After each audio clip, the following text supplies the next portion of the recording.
Hello and welcome to దైవ్. ఎప్పుడో 10 years back చనిపోయిన మనిషి మళ్ళీ బ్రతికొచ్చేసారు. ఏఐ పుణ్యమా అని చెప్పి చక్రి గారి వాయిస్ లో మళ్ళీ రవణ సాంగ్ విన్నాం.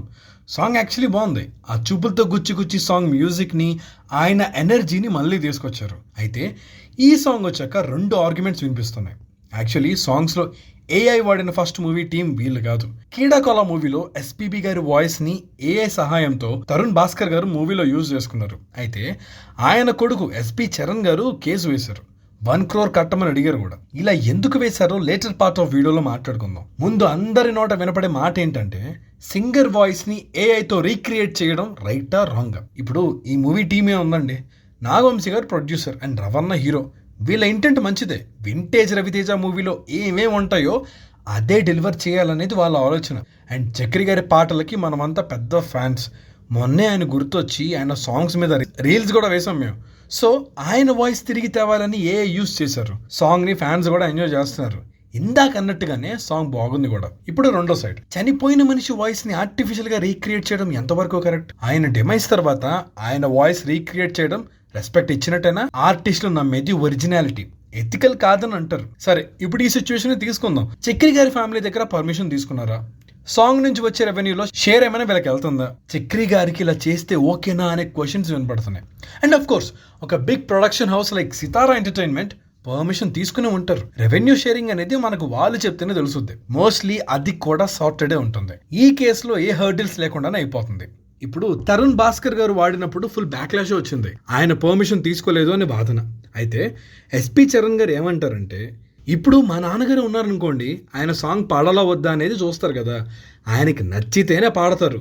ఎవరో ఏదో సాంగ్ కంపోజ్ చేసేసి దానికి ఎస్పీబీ గారి వాయిస్ వాడేస్తా అంటే ఎలా అయిపోద్ది? అప్పుడు ఎవరైనా మ్యూజిక్ డైరెక్టర్ అయిపోవచ్చు, ఎవరైనా వాయిస్ వాడేయచ్చు అని అన్నారు. ఇది మా నాన్నగారికి చేశారనే కాదు, ఎవరికైనా ఇలానే రియాక్ట్ అవ్వాలి అని చెప్పారు ఆయన. అయితే అయిపోయిందిలేండి, వాళ్ళు ఇంకా అలా చేయరు అనుకుంటున్నా అని కంక్లూడ్ చేశారు ఎస్పీ చరణ్ గారు. ఇక్కడ పాయింట్ మనీ కాదు, కన్సెంట్. ఇళయరాజా గారి మ్యూజిక్ అంటే అందరికి ఇష్టం కాదు, ప్రాణం అని చెప్పాలి. ఇప్పుడు చాలా మందికి ఆ మ్యూజిక్ అంటే నాస్టాలజియా. సో వాడేద్దామని వాడేసిన వాళ్ళు కూడా ఉన్నారు. ఆయన కన్సెంట్ లేకుండా వాడొద్దు అనేది ఆయన వాదన. ఏఐకి మళ్ళీ వద్దాం మెల్లగా. సిల్క్ స్మిత గారి ఫేస్ ని మార్క్ యాంథనీ అనే మూవీ కోసం జనరేట్ చేశారు. ఎవిడెంట్ గా కొన్ని యాంగిల్స్ లో ఆర్టిఫిషియల్ ఇంటెలిజెన్స్ చేశారు అని తెలిసిపోతుంది. ఏఐ ఎవాల్వ్ అయ్యే స్పీడ్ చూస్తుంటే ఒక టైం వచ్చాక అది ఏఐ చేశారా లేకపోతే రియల్ అని చెప్పి డౌట్లు కూడా వచ్చేస్తాయి మనకి త్వరలో. సిల్క్ స్మిత గారి ఫేస్ వచ్చినప్పుడు ఇన్నే కన్సర్న్స్ రేస్ చేశారు జనాలు. ఇప్పుడు అనిరుద్ధ్ పాడితే సాంగ్ హిట్, అనిరుద్ధ్లా మ్యూజిక్ కంపోజ్ చెయ్యి అంటే ఏ చేసేస్తుంది కూడా. కానీ ఒరిజినాలిటీ ఎక్కడ ఉంది? అంతెందుకండి, మన గేమ్ చేంజర్ కి ఏఐ యూస్ చేశారు తమనన్న. ఆ విషయం ఆయన చెప్పేదాకా ఎవరికి తెలియలేదు. ఎంతమంది పాడినా హైస్ రావట్లేదు అని చెప్పి డాలర్ మెహందీ గారి వోకల్స్ కోసం ఏఐ యూస్ చేశారు. ఎస్, ఆయన కన్సెంట్ తోనే చేశారు అనుకోండి. ఇలా పాట కోసం ఏఐ ఇంటిగ్రేట్ చేయడం తప్పేం కాదని అనేవాళ్ళు కూడా ఉన్నారు. ఇంకొక బిగ్ కన్సర్న్ ఏంట్రా అంటే, ఆర్టిస్టులకి జాబులు పోతున్నాయి కదా. ఎస్, ఆపర్చునిటీస్ విషయంలో ఆలోచించాలి కూడా.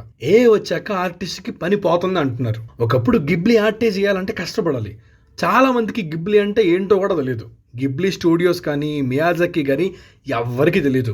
కానీ మియాజాకి ఏ నచ్చదు. స్టిల్ గిబ్లీ ఆర్ట్ అందరూ వాడుతున్నారు. ఇది ఆర్టిస్ట్ ఒపీనియన్ మాత్రమే.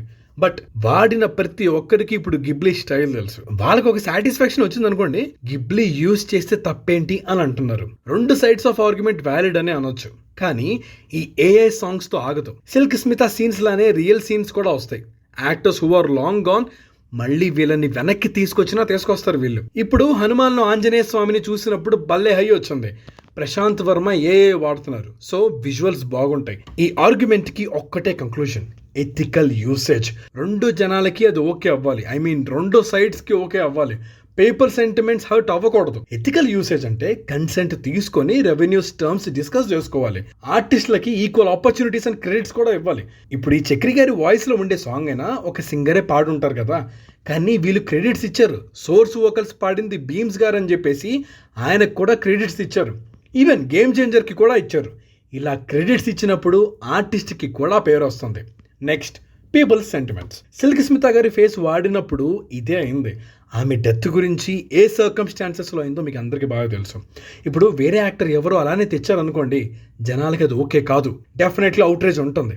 ఇది చేసే మేకర్స్కే తెలియాలి ఎక్కడ వాడాలో ఎక్కడ వాడకూడదు అనేది క్లియర్గా చూసుకోవాలి. మామూలుగా ఈ విషయంలో హిట్ అండ్ మిస్లు ఉంటే అంతే. ఇంకా ముందే ఏఐ యూసేజ్ మీద ఎక్స్ట్రీమ్స్లోనే ఉన్నారు. ఒక ప్రాపర్ బ్యాలెన్స్డ్ టేక్ వినడం కష్టమే. ఎంత బ్యాలెన్స్డ్ గా చూసినా రేషనల్ అప్రోచ్ వాడినా ఫ్లాస్ ఎక్కువగానే ఉన్నాయి. అడ్వాంటేజ్ గా మారిన సినారియోస్ చాలా తక్కువ. ఇప్పుడు ఒక బడ్జెట్ లేని డైరెక్టర్ ఉన్నారు, ఆయన సైఫై తీయాలి అనుకున్నారు, సోరా ఓపెన్ అయ్యే వాడేసి ఈజీగా జనరేట్ చేయగలరు. ప్రాంప్ట్ ఇంజనీర్స్ ఉంటే చాలు. కానీ అది ఒక స్టూడియో మొత్తం కూర్చొని చేసే పని. కానీ ఇప్పుడు ఒక ప్రాంప్ట్ ఇంజనీర్ చేసేస్తున్నాడు. కాకపోతే దీనిలో కూడా మళ్ళీ మార్పు వస్తుంది. ప్రాంప్ట్ ఇంజనీరే కాదు, ఆర్టిస్ట్ అవసరం కూడా పడుతుంది. So sooner or later AI అనేది మస్ట్ అయిపోద్ది, మన లైఫ్స్ లో పార్ట్ అయిపోద్ది. ఏఐ కంటూ సపరేట్ లాస్ కూడా వస్తాయి, రావాలి కూడా. అప్పుడు దాంతో కో ఎగ్జిస్ట్ అవడమే ఫైనల్ డెస్టినేషన్ అవుతుంది అనుకోండి. ఇంతకీ మీ ఒపీనియన్ ఏంటి? ఏ సాంగ్స్ కానీ ఆర్ట్ కోసం ఏ వాడచ్చు అంటారా? సాంగ్ మీకు ఎలా అనిపించింది? అంతకీ నేనైతే ఒకటే నమ్ముతున్నా, మేకర్స్ చాయిస్ ఎవరిని హర్ట్ చేయకుండా ఉంటే అదే బెటర్ అని చెప్పి. సో వీడియో ఎలా అనిపించిందో కింద కామెంట్లో చెప్పండి. అండ్ ఇంతవరకు మా ఛానల్ని మీరు సబ్స్క్రైబ్ చేసుకోకపోతే ఇప్పుడే చేసేసుకోండి. With that said, this is team the view signing off.